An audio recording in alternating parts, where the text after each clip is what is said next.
parce qu'il nous a aimés, dit l'apôtre Saint Jean. Cet amour ne consiste point à ce que nous avons aimé Dieu, mais en ce qu'il nous a aimés. Que Dieu soit béni. Amen. Nous le glorifions ce soir, Amen. Puisque l'occasion est donnée à chacun d'être à l'écoute de l'Évangile. Que son nom soit béni. J'étais ce matin assis et je pensais, c'est un privilège de prêcher l'Évangile, mais c'est aussi une charge, mais aussi un privilège. Ce que les pasteurs, les prédicateurs partagent. Et dans cette soirée, j'ai ce privilège de partager avec vous la parole de Dieu. Amen.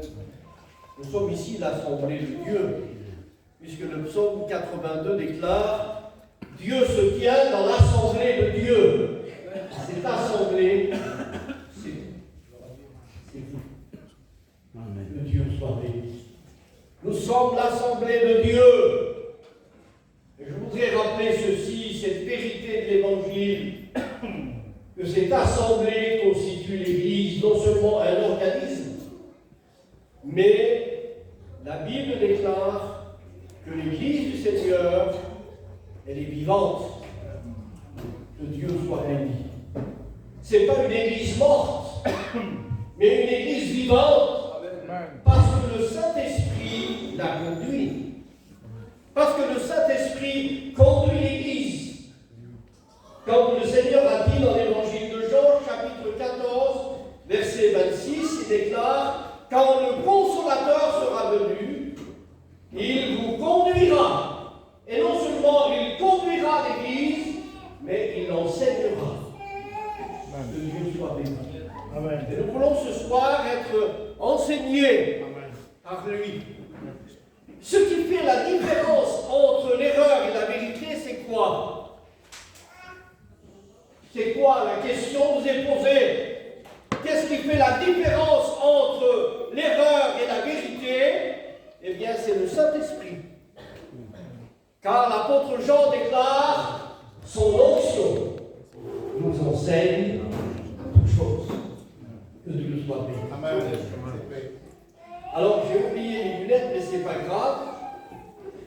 Je vais essayer de lire le texte de l'Apocalypse, chapitre 1, verset 4. Il est question des églises. Y aurait-il plusieurs églises? Non, il n'y a pas plusieurs églises. Mais alors, par rapport au texte que nous venons de lire, que nous allons lire, il est dit, Jean, aux 7 églises qui sont en Asie, que la grâce et la paix nous soient données de la part de celui qui est, qui était et qui vient. Amen. Si vous lisez le texte, il est dit aux 7 églises qui sont en Asie. Et nous avons parlé hier d'Israël, mais il y a une grande différence entre Israël et l'Église. Et lorsque l'apôtre Jean va avoir la révélation de l'Apocalypse, il va dire aux 7 églises qui sont en Asie, c'est-à-dire la Turquie actuelle, eh bien le Seigneur ne parle pas par la bouche de Jean de plusieurs églises, mais ces églises-là constituées ou sont représentatives du corps du Christ universel. Et on a dit cet après-midi, quand on parlait avec quelques chrétiens, les prédicateurs, on a dit que l'Église a 2 sens.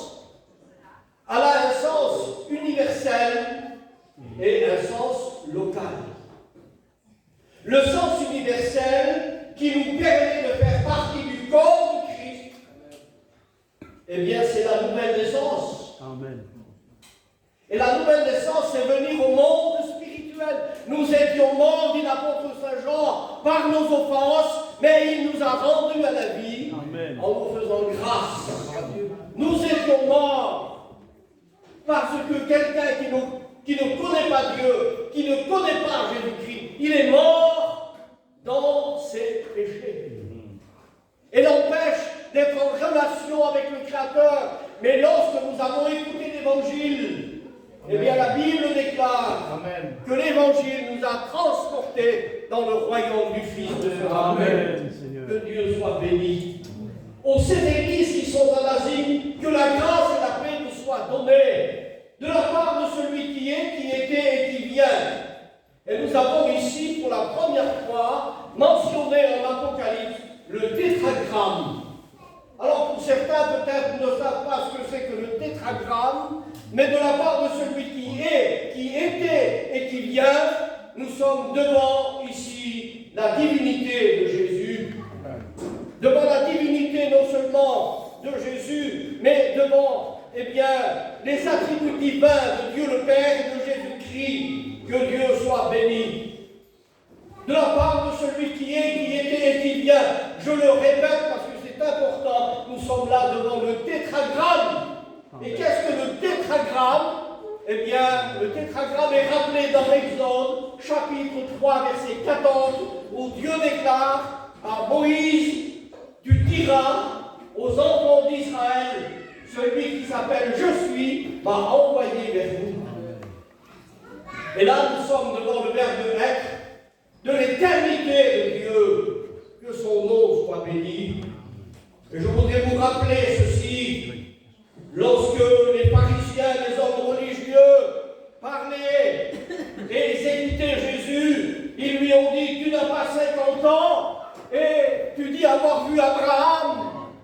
Eh bien, Jésus déclare aux hommes religieux de son temps, il déclare: avant qu'Abraham ne soit né, dans l'expression grecque, c'est le mot génesté. Avant qu'Abraham fût dans nos traductions, mais dans le texte original, il dit: avant qu'Abraham ne soit né, je suis. Amen. La même appellation que Dieu le Père qui s'est révélé par le tétragramme. Et le tétragramme en hébreu c'est YHWH.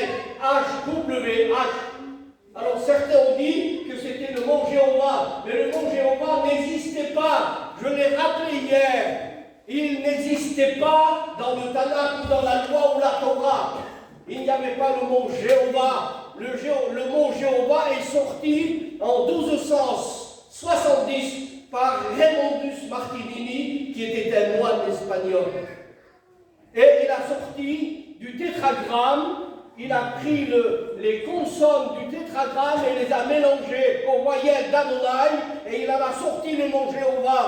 Et le mot Jéhovah a été introduit dans une version de la Bible en 1611, dans la traduction du roi Jacques, le roi d'Angleterre. Pour la première fois, en 4 reprises, nous avons ici le tétragramme. Eh bien, non pas le tétragramme, mais le mot Jéhovah, qui est un nom mélange et qui n'est pas le véritable nom de Dieu.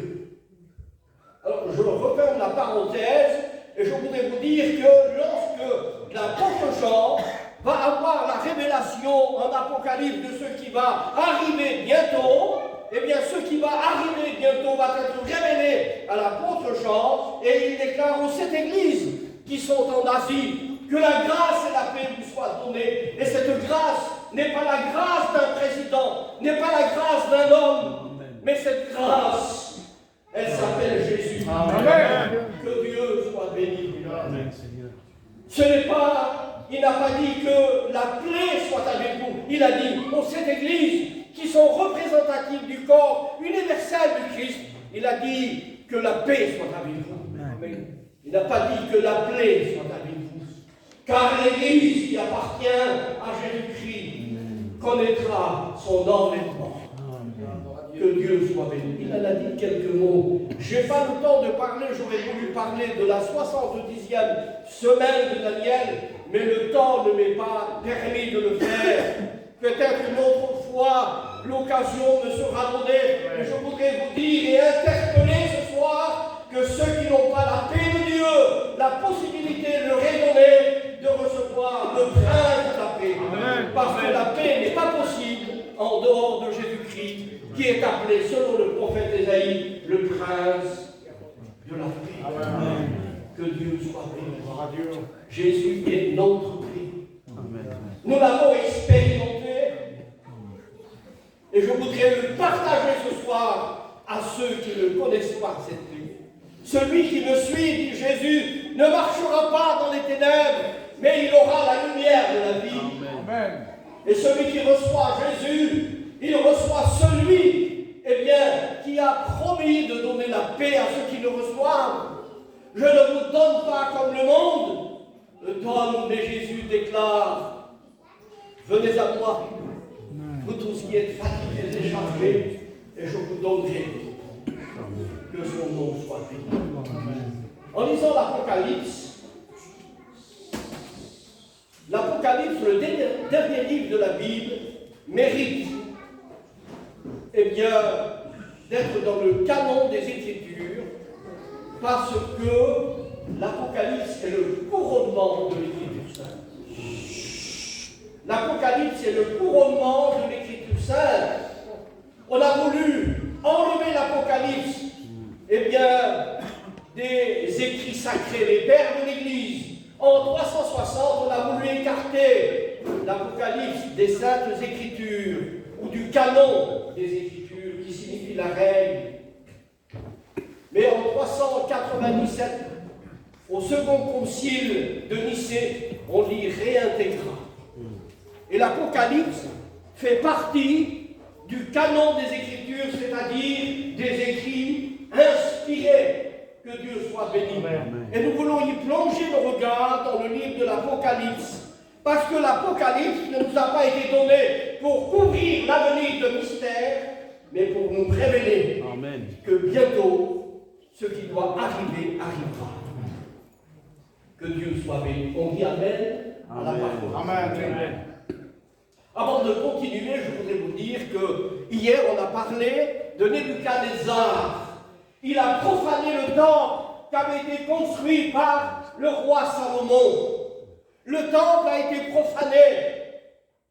Et je voudrais vous dire que ce temple qui a été profané, il y en a eu une deuxième fois. Il y a eu dans l'histoire asmonienne, en 165, 175, avant Jésus-Christ, Antiochus Épiphane avait, pris le temple à Jérusalem et il l'a profané.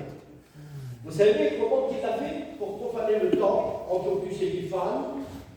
C'était un solicide. C'est-à-dire que c'était une descendance qui était venue combattre,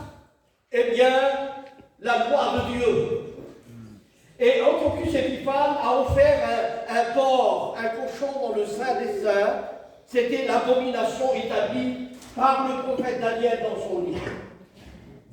Il a sacrifié une truie, un cochon dans le Saint des Saints.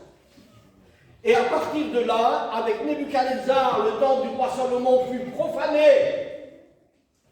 La deuxième fois où le temple fut profané a été avec Antiochus Épiphane IV, en offrant un porc dans le Saint des Saints. C'était une abomination. Et Antiochus Épiphane a dressé une statue de Dionysos, le dieu grec, en interdisant aux Juifs de faire des sacrifices.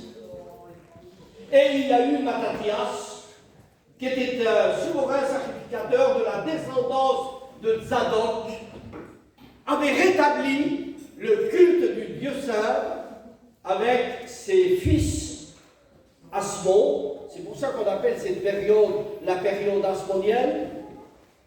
Et je voudrais vous rappeler qu'avec ses fils, ils ont rétabli le culte du Dieu saint. Donc il a été profané le temple en 2 reprises.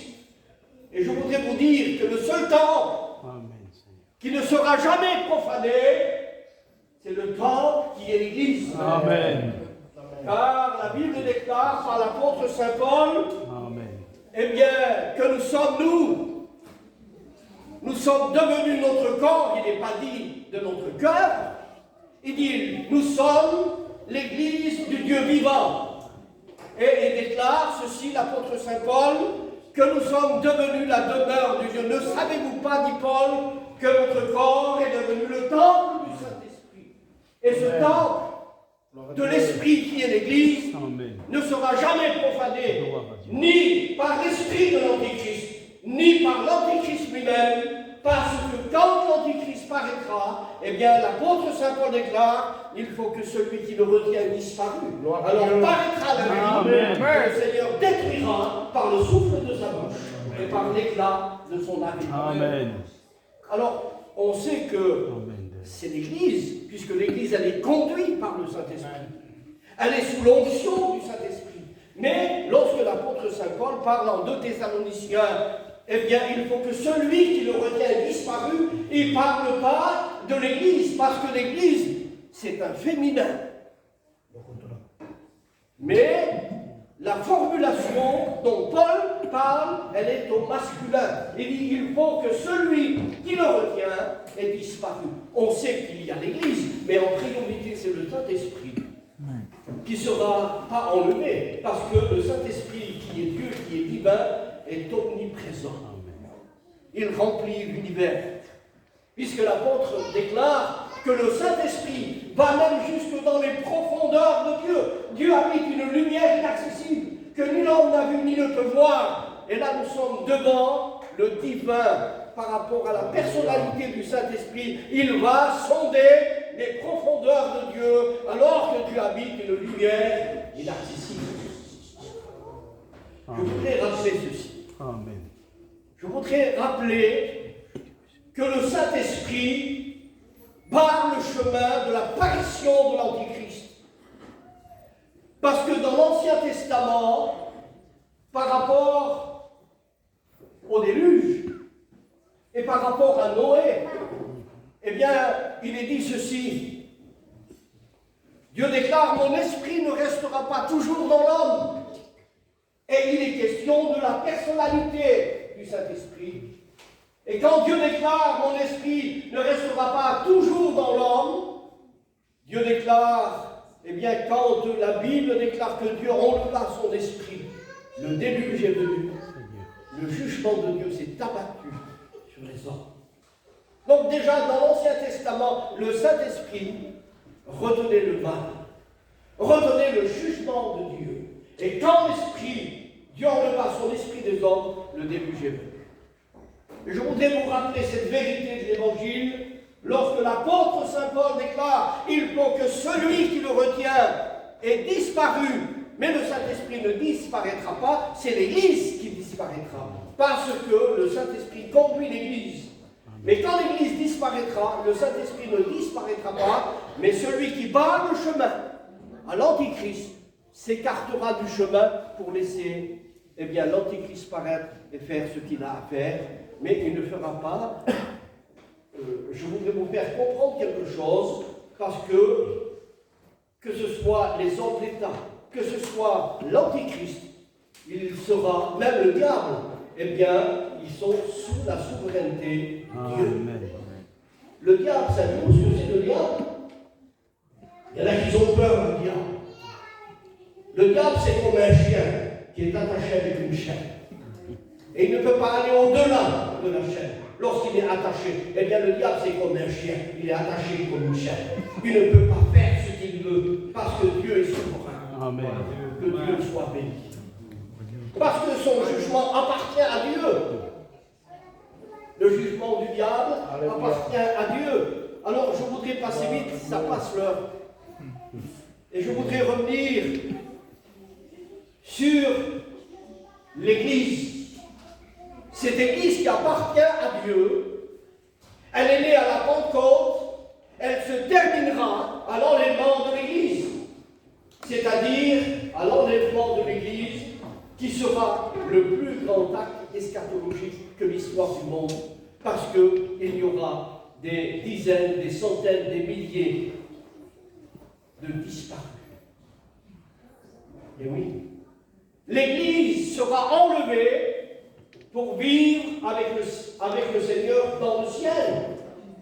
Et je voudrais continuer en vous rappelant ceci, pour essayer de nous affermir dans la foi, Amen. pour nous affermir par rapport à notre foi et par rapport à notre espérance, comme a dit Isaac lorsqu'il a prêché justement sur la résurrection. Et je voudrais vous dire ceci, que l'Église qui est morte pour le monde Elle est vivante aujourd'hui pour Dieu.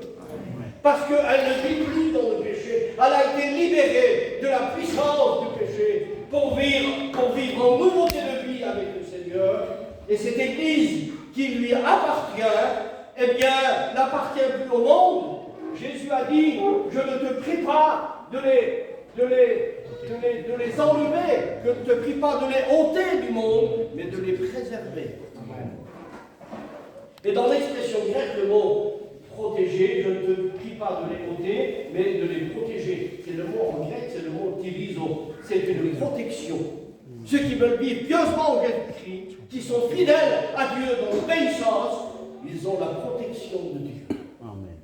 Que Dieu soit béni. Jésus a dit, Père, tu me les as donnés, et nul ne les ravira. Que son nom soit béni. Ceux qui sortent de la main de Dieu, de Jésus, c'est parce qu'ils le veulent.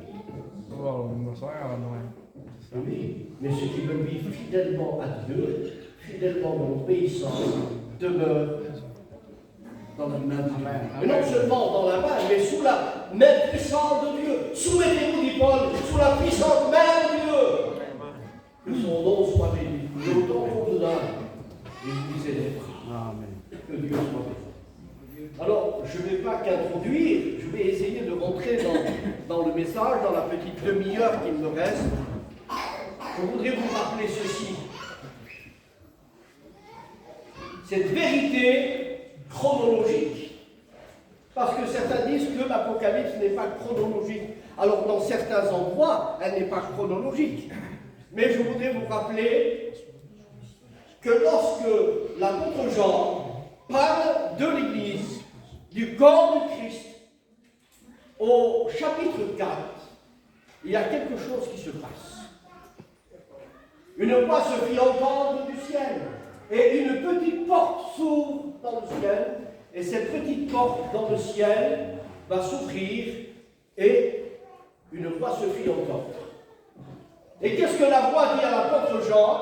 Il dit, monte ici, et je te ferai voir les choses qui doivent arriver bientôt.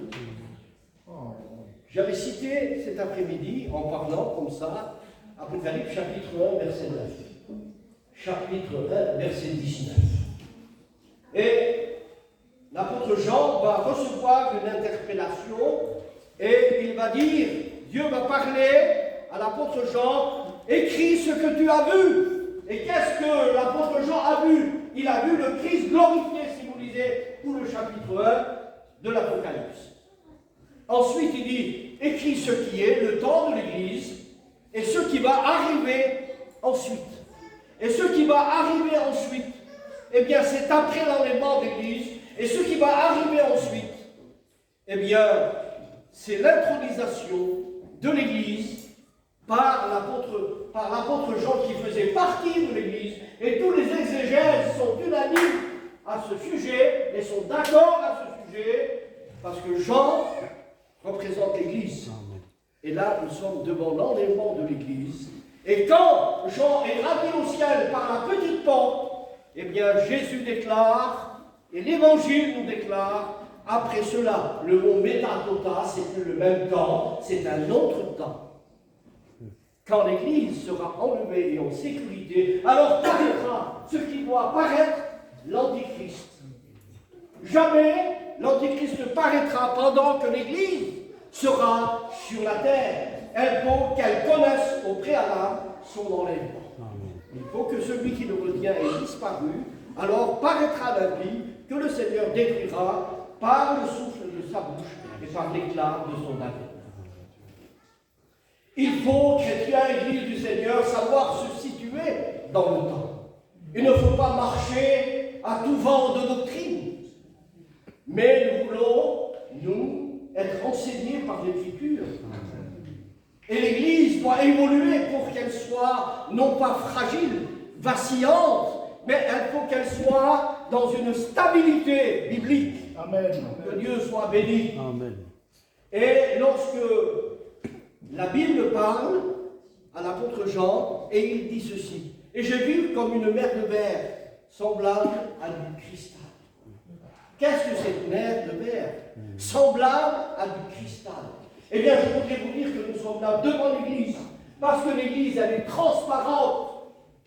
Parce qu'elle est transparente comme le cristal, bien plus que le cristal, parce qu'elle a été lavée. Elle a été sanctifiée par l'offrande du corps du Christ. Elle a été lavée, dit l'apôtre Pierre, par l'eau de la parole. Que Dieu soit béni. Et nous sommes là devant l'Église. J'ai vu comme une mer de verre semblable à du cristal, parce que l'Église n'a rien à cacher. Elle a été blanchie. Amen. Elle a été lavée. Que Dieu soit béni par le sang précieux de Jésus. Il en a parlé, Isaac, cet après-midi. Pourquoi Jésus, je vous pose la question, l'apôtre Jean parle du sang précieux de Jésus. Est-ce que son sang était différent du nôtre? En tant qu'homme, Jésus avait du sang comme moi et vous. Pourquoi l'apôtre Jean déclare que son sang est précieux? Eh bien, Isaac l'a dit aujourd'hui, parce que Jésus n'a jamais été touché à l'intérieur par le péché. C'est ça.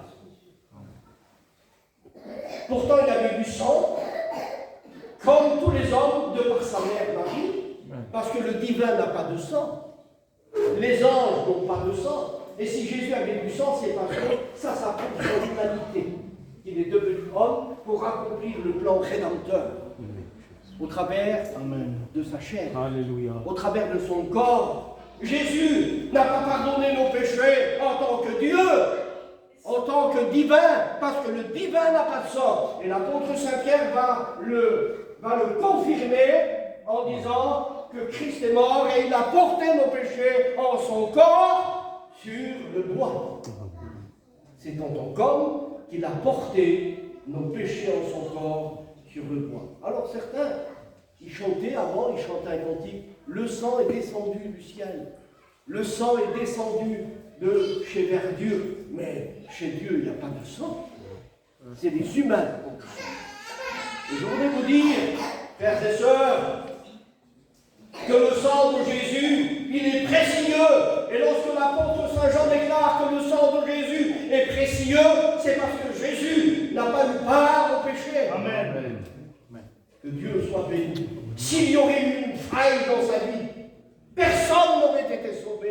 Mais béni soit Dieu qu'il y a le blanc de son humanité. Que l'on retrouve dans la porte d'entrée du parvis, qui est constituée la porte avant d'aller dans le tabernacle. Le tabernacle avait trois parties. Il y avait le parvis, il y avait une partie à ciel ouvert, et il y avait le lieu saint, et le saint des saints, plus loin, qui était caché. Il y avait le souverain sacrificateur qui y entrait. Et dans la porte d'entrée du parvis, il y avait 4 couleurs qui nous parlent de l'humanité parfaite de Jésus. Et il y a dans la porte d'entrée du parvis, il y a cette couleur blanche qui nous parle de la pureté de Jésus dans son humanité. Il n'a jamais été touché par le péché. Et c'est pour cela que Dieu a agréé le sacrifice de son Fils. Il en a parlé, Isaac, aujourd'hui. Eh bien, je voudrais vous dire que la résurrection, Dieu a mis le sang, eh bien, en approuvant tout ce que son Fils a fait au travers de son sacrifice. Il l'a prouvé. Et ça, c'est le sceau de Dieu, du Père, concernant, eh bien, le sacrifice de Jésus. Dieu l'a ressuscité. Amen. Ça, c'est Dieu a mis le tampon. Il a mis le sceau. Je voudrais vous dire que le plus grand miracle de la Bible, ce n'est pas une guérison physique. Ce n'est pas un aveugle qui retrouve la vie. Le plus grand miracle, ce n'est pas que sur la terre, quelqu'un ressuscite et retourne à la poussière. Non, le plus grand miracle de la Bible, c'est la résurrection de Jésus. Amen. Que Dieu soit béni. Vous me permettez de continuer. Amen. Au chapitre 4, au verset 6, je crois, si vous lisez tout le chapitre 4, il est dit que l'Église est intronisée dans le ciel. Et ça prouve qu'avant l'apparition de l'Antichrist au chapitre 6, parce que l'Antichrist démarre au chapitre 6 d'Apocalypse. Déjà au chapitre 4, verset 6, l'Église elle est intronisée dans le ciel. Amen. Non pas un symbolisme, parce que la Bible et notamment l'Apocalypse ne parle pas que par symbole, mais elle parle d'une façon prophétique littérale. Il y a un accomplissement prophétique littéral et non pas que spirituel ou symbolique. Et je voudrais vous dire que ce que l'apôtre Jean déclare en Apocalypse chapitre 3, verset 21, celui qui vaincra, qu'est-ce qu'il est dit? Celui qui vaincra, je le ferai asseoir avec moi sur mon trône. Seule l'Église aura ce privilège de s'asseoir sur le trône, ou sur des trônes au pluriel.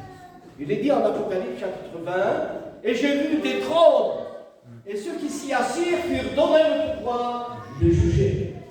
Et regardez la différence. L'Église, elle est déjà intronisée au chapitre 4, verset 6. Apocalypse 20, et je vis des trônes, et ceux qui s'y assirent furent donnés le pouvoir de juger. L'apôtre Saint Paul en parle, et il déclare au chapitre 6 d'un Corinthien, ne savez-vous pas que les saints jugeront le monde? Amen. Qu'est-ce que Jésus dit aux apôtres? Il dit, vous serez assis avec moi sur 12 trônes, et vous jugerez les 12 tribus d'Israël. La place que l'Église doit occuper, c'est sur le trône. Amen. Avec Jésus, parce que l'Église, son épouse, jugera avec lui. Et regardez ce que dit Apocalypse chapitre 4, verset 6. Il y a des trônes, et ceux qui sont assis, qui sont-ils? Qui sont-ils, ceux qui sont assis? C'est ceux qui ont vaincu. Celui qui vaincra, je le ferai asseoir avec toi sur mon trône. Et si vous lisez la lecture, il est dit qu'il y a des trônes, et la Bible parle de l'Église. Et j'ai vu 24 anciens. Et ces 24 anciens sont représentatifs de l'Église. Parce que le mot ancien est en rapport avec l'Église. Même dans l'Ancien Testament, il est dit que Dieu va régner avec ses anciens, mais après la grande tribulation. Le temps nous manque, et le temps me manque de parler de ces choses, mais il ne faut pas mélanger Israël avec l'Église, parce que certains théologiens confondent l'Église avec Israël. Ils disent que l'Église est une continuation d'Israël. On appelle ça l'enseignement du remplacement ou l'enseignement de la substitution. On en a dit un mot hier par rapport à l'amillénarisme, eh bien, qui dénigre Israël, alors que Dieu va sauver Israël, Paul nous l'a rappelé. Et ainsi, tout Israël sera sauvé. Et je voudrais vous dire que dans le ciel, l'Église, elle est assise, représentée par les 24 anciens. Qu'est-ce que les anciens ont? S'il vous plaît. Ils ont des couronnes. Et à qui ces couronnes est réservée? Ce n'est pas à des anges. Les couronnes sont quoi? Non pas un symbole. C'est quoi les couronnes? C'est la récompense des fidèles. L'apôtre Saint Paul déclare, ce n'est pas que j'ai remporté le prix, mais je cours pour tâcher de le saisir. Et la Bible déclare, j'ai combattu, dit Paul, le bon combat, désormais la couronne de justice. Les 24 anciens qui sont assis ont des couronnes. Dans l'enseignement biblique, il y a 4 couronnes. Dans l'enseignement biblique, il y a 4 couronnes. C'est quoi les 4 couronnes? Couronne de vie, couronne de justice, couronne incorruptible, couronne de gloire. Il y a 4 couronnes. Et ces couronnes-là sont la récompense des saints. Si nous avons été fidèles dans ce que Dieu nous a confié, alors le Seigneur nous donnera ces couronnes. Et ces couronnes-là, eh bien, on ne les gardera même pas. Parce que la gloire doit être donnée à Dieu et à l'agneau, à celui qui est assis sur le trône et à l'agneau, soit la gloire au siècle des siècles. Les couronnes, l'Église les jettera.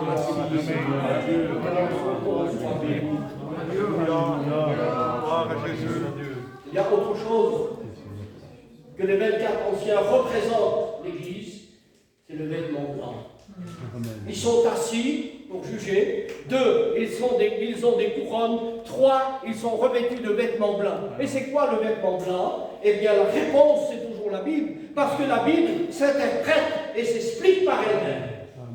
Que Dieu soit béni. Amen. On n'a pas besoin de la commenter des fois.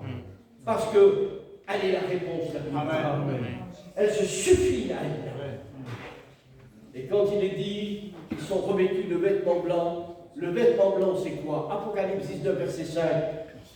C'est quoi? Le fin lin blanc sont les œuvres justes des saints. Que Dieu soit béni. Et si vous lisez le chapitre 4, le chapitre 5, eh bien, il est dit des 24 anciens qui sont revêtus de vêtements blancs. Dans notre version, il est dit, tu as racheté pour Dieu des hommes de toute tribu, de toute langue, et tu en as fait d'eux un royaume de sacrificateurs, mais dans le texte original, et c'est prouvé dans plusieurs versions, les 24 anciens, pour prouver que c'est l'Église, déclarent, tu nous as rachetés.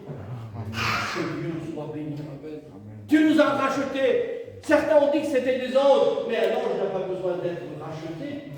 Il n'a pas besoin d'être pardonné, parce qu'un ange ne pêche pas. Ils connaissent l'amour de Dieu, mais ils ne sont pas au bénéfice de l'amour de Dieu.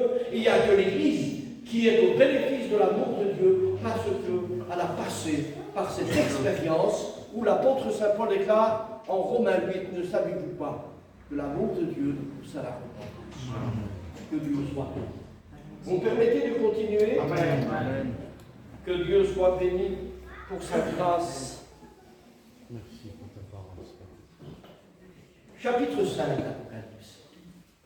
Personne dans le ciel n'était digne d'ouvrir le livre et d'en rompre les sceaux. Personne dans le ciel. Et voici que l'un des vieillards se lève. Qui sont? Amen. Qui est ce vieillard? Amen. Le mot n'est pas vieillard dans le texte original, c'est le mot ancien, qui est représentatif de l'Église, je le rappelle. Personne dans le ciel, ni sur la terre, ni sous la terre, avait le pouvoir ou avait cette dignité d'ouvrir le livre et d'en rompre les sceaux.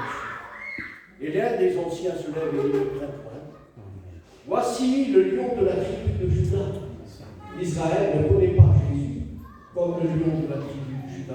Mais l'Église le connaît, parce qu'elle le connaît en tant que Alléluia. Il est le roi des rois, le Seigneur des seigneurs. Et l'un des anciens se lève et dit, voici le lion de la tribu de Juda, ne crains point.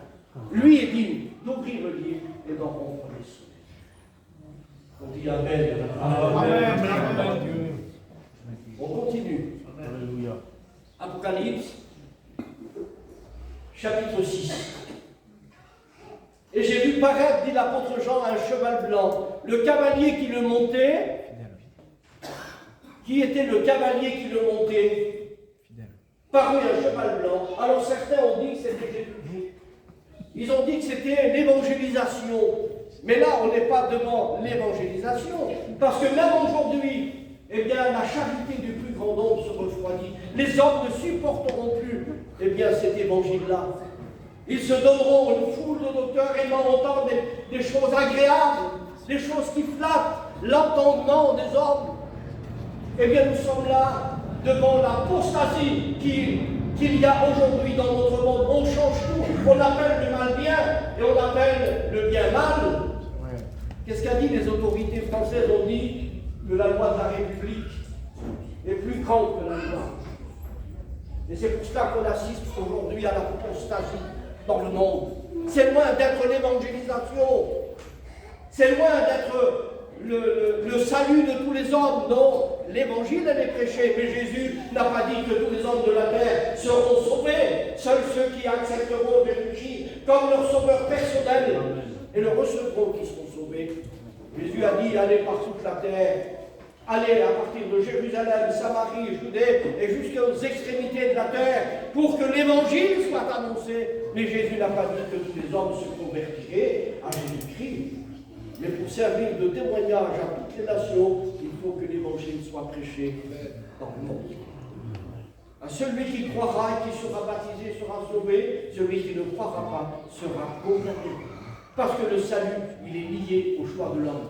Si tu décides ce soir d'ouvrir ton cœur et d'accepter Jésus-Christ comme ton sauveur personnel, alors tu passeras de la mort à la vie. Des ténèbres à son admirable lumière, du péché à la sainteté de Dieu.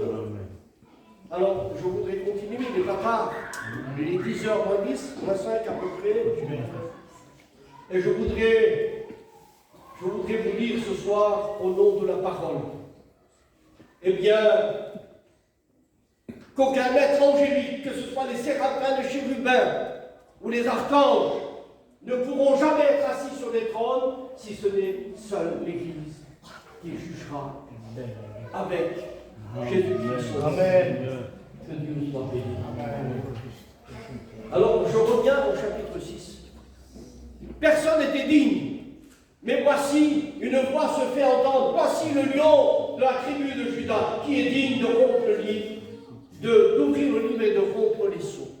Le premier sceau démarre, et c'est quoi? En Apocalypse, les sceaux, c'est quoi? Qu'est-ce que représentent les sceaux? Eh bien, c'est le jugement.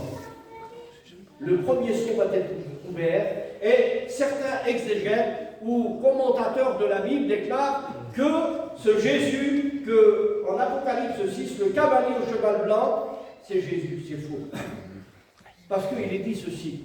Si vous lisez le chapitre 6, lorsque le cavalier du cheval blanc paraît, la Bible déclare qu'une couronne lui fut donnée à ce moment-là, et il part pour vaincre. Mais Jésus n'est-il pas le vainqueur des vainqueurs? Jésus a vaincu. Regardez Colossiens 2,15. Il a dépouillé les dominations. Il les a livrées en spectacle en triomphant d'eux par la croix. Et j'aime citer ce texte. Il a dépouillé les dominations, le diable et les démons et le péché. Dans l'expression grecque, le mot apekdousa signifie qui les a traînés dans le cortège triomphal de la croix. Alléluia. Il les a traînés dans la poussière. Et ça, c'est pris dans le contexte de l'Ancien Testament. Lorsque le roi vainqueur, eh bien, gagnait la bataille, il faisait traîner le roi vaincu derrière son char. Il l'attachait et devant le public, il l'amenait devant le public. Et lorsque il arrêtait le char, le roi vainqueur descendait et allait vers le roi vaincu. Et savez-vous ce qu'il faisait le roi vainqueur?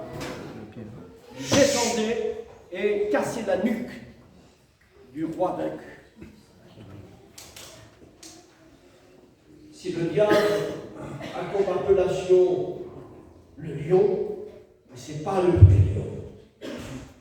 Le vrai lion s'appelle Jésus. Le lion de la tribu de Juda. Que son nom soit béni. Et le vainqueur des vainqueurs. Et à lui soit toute la gloire. Il part, ce cavalier-là, il part, une arc lui fut donnée. C'est quoi l'arc? Ça ne peut pas être Jésus, parce que l'arc est le symbole des ennemis d'Israël. Et Dieu déclare dans l'Ancien Testament, j'abattrai l'arc de mes ennemis. Donc l'arc, dans la main du cavalier du chapitre 6, n'est pas Jésus, mais c'est le faux Messie. C'est l'Antichrist. Parce qu'il part pour vaincre. Alors certains ont dit c'est Jésus, mais c'est faux. Parce qu'il est dit qu'une couronne lui fut donnée. Et cette couronne, c'est quoi? C'est pas la couronne diadéma qui est réservée uniquement à Jésus. C'est la couronne Stéphanos qui lui est donnée. Et la couronne Stéphanos était donnée dans la culture grecque à ceux qui gagnaient ou qui couraient dans le stade. Ils étaient récompensés aux Jeux olympiques dans l'antique Grèce. Et pourquoi je vous dis ça? C'est pour faire la différence entre le vrai Christ et l'antichrist, celui qui est contre le vrai Messie. Et une arche lui fut donnée, et une couronne, et pas pour vaincre, alors que Jésus est le vainqueur des vainqueurs. En Apocalypse, il est dit, si vous lisez, quand le Seigneur apparaîtra, il y aura marqué sur sa cuisse, roi des rois, seigneur des seigneurs. Parce que ça prouve qu'il a écrasé tous ses ennemis. Amen. Que Dieu soit béni. Une arche lui fut donnée, et une couronne lui fut donnée, et il part en vainqueur. Mais la différence entre le cavalier du chapitre 6 et le cavalier du chapitre 19, verset 11. La couronne que Jésus a, elle s'appelle diademata pola. C'est-à-dire que la couronne diadema, elle a plusieurs diadèmes, plusieurs diamants. Et cette couronne-là n'est réservée qu'à Jésus-Christ. Elle n'est pas réservée à aucun autre. Elle est réservée qu'à Jésus-Christ, le roi des rois, le Seigneur des seigneurs. Que Dieu en soit béni. Donc, le cavalier du chapitre 6 n'est pas l'évangélisation. Au contraire, c'est l'établissement de l'Antéchrist qui fera alliance avec Israël, qui fera alliance avec une partie d'Israël qu'on appelle la partie apostat. Et le mot apostat, on l'a dit hier, c'est quoi? Si vous vous rappelez, c'est divorcer avec la vérité. On avait rappelé. Donc, l'Antéchrist fera avec une partie d'Israël une alliance. Et cette alliance qu'il va faire avec une partie d'Israël s'appelle la partie d'Israël apostat. Il fera alliance avec une partie d'Israël. Et c'est marqué dans le chapitre de Daniel, chapitre 9, verset 27. Il fera une solide alliance avec plusieurs. Et pourquoi nous parlons? C'est pour que vous vous situez, parce qu'il y en a trop qui disent que l'Église passera la grande tribulation, alors que c'est faux. L'Église ne passera jamais la grande tribulation, parce qu'elle sera enlevée avant l'établissement, je le répète, avant l'établissement de l'Antéchrist. Alors certains disent que l'Église, on appelle ça, eh bien, les mi-tribulationnistes, parce que nous savons que la grande tribulation durera 7 ans, mais elle est coupée en deux, par un temps des temps et la moitié d'un temps, ce qui signifie 3 ans et demi. Donc si les mi-tribulationnistes déclarent que l'Église passe dans la première moitié de la tribulation, ça veut dire qu'on connaît le temps. Ça veut dire 3 ans après, on connaît le retour en gloire. Alors que personne ne le sait. D'accord? Est-ce que vous suivez? C'est important ça. Après, il y a les post-tribulationnistes qui disent que l'Église passera la grande tribulation et qu'elle sera enlevée après la grande tribulation. Mais ça, eh bien, la parole de Dieu condamne tous ces écrits. L'Église, elle sera enlevée avant, et on appelle ça, eh bien, on appelle ça comment? Alors, il y a les mi-tribulationnistes, les post-tribulationnistes, mais nous sommes quoi? Les pré-tribulationnistes. Ça veut dire que l'Église sera enlevée avant l'apparition de l'Antéchrist. Que Dieu soit béni. Alors je vais terminer, je suis obligé. Je suis obligé de terminer. Je voudrais vous dire cette vérité. On pourrait beaucoup dire de choses concernant justement ces passages que nous venons de citer. Mais je voudrais vous rappeler juste ceci. Parce qu'il y en a qui ne savent pas où se situer par rapport à leur foi. Et si je vous dis ça, c'est pour que l'Église se situe. À quel temps nous sommes? Si vous lisez le chapitre, je l'ai marqué là, sur ma Bible, Ésaïe 21, 11, Sentinelle, que dis-tu de la nuit? Le matin vient et la nuit aussi. Il semblerait que la nuit suivait pas le jour. Que dis-tu de la nuit? Sentinelle, le matin vient, le jour glorieux de l'enlèvement de l'Église, et les ténèbres qui vont s'abattre avec l'apparition de l'Antichrist. Et puisque l'apôtre Saint Paul déclare que nous, l'Église, nous n'avons pas part à la colère, mais à l'acquisition du salut en Jésus-Christ. Que Dieu soit béni. Alors laissez-moi terminer en vous disant juste ceci. Vous avez compris la couronne là? La couronne qui est donnée à l'Antéchrist, c'est la couronne Stéphanos. La couronne de Jésus, c'est la couronne de gloire qui est environnée, qui est pourvue de plusieurs diamants, et elle est appelée pour Jésus, eh bien, le diadème. Qui vient du texte grec, le mot diadémata, voilà, plusieurs diamants. Donc c'est ça la différence.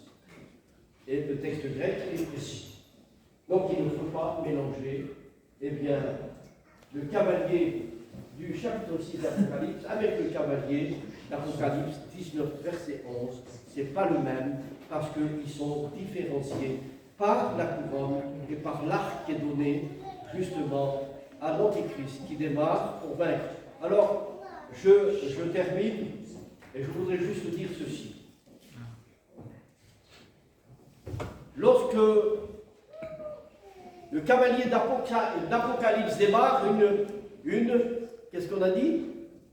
Un arc, lui, fut donné. Bizarre, il n'y a pas de flèche. Ça veut dire quoi? Ça veut dire qu'il part avec l'arc, mais il n'y a pas de flèche. Ça veut dire qu'il va instaurer une domination mondiale sans faire la guerre et il n'y aura pas d'effusion de sang. Parce qu'il va faire alliance avec une partie d'Israël. Et il va établir la paix et une fausse paix, une fausse sécurité. Alors le temps nous manque, peut-être la prochaine fois, je dirai quelques mots concernant l'établissement de l'Antéchrist avant l'établissement du millénaire. Et je pense que cela a réconforté votre foi.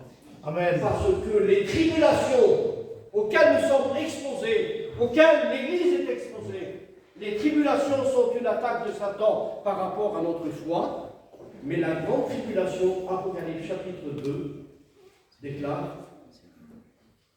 c'est Dieu qui parle, et il dit, j'enverrai une grande tribulation. Différence entre les tribulations au pluriel et la tribulation au singulier. D'accord? C'est différent.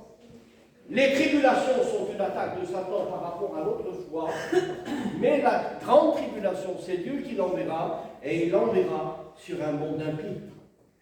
C'est ce que dit l'apôtre Saint Paul par rapport à l'établissement de l'Antichrist et au jour des ténèbres qui va s'abattre sur le monde. Vous n'êtes pas des ténèbres, dit Paul, pour que ce jour vous surprenne. Parce que nous sommes de la lutte. Amen. Et ce jour de ténèbres, par rapport à l'établissement de l'Antichrist, surprendra, eh bien, les rétrogrades, s'il y en a. Il surprendra, eh bien, les chrétiens chancelants, qui marchent boiteusement avec Dieu. Non, mais la véritable Église qui appartient à Jésus-Christ sera enlevée pour être en sécurité avec le Seigneur. Que Dieu soit béni. On prie le Seigneur. Te rendons grâce. Amen. Parce que tu es le Dieu qui dans tes paroles. Ta parole nous rassure. Ta parole est là, Seigneur, pour nous donner du baume à nos cœurs. Ta parole est là pour nous affermir dans la foi et ne pas croire n'importe quoi. Nous savons en qui nous avons cru. Parce que l'Église, elle t'appartient. Que ton nom soit béni. À toi toute la gloire.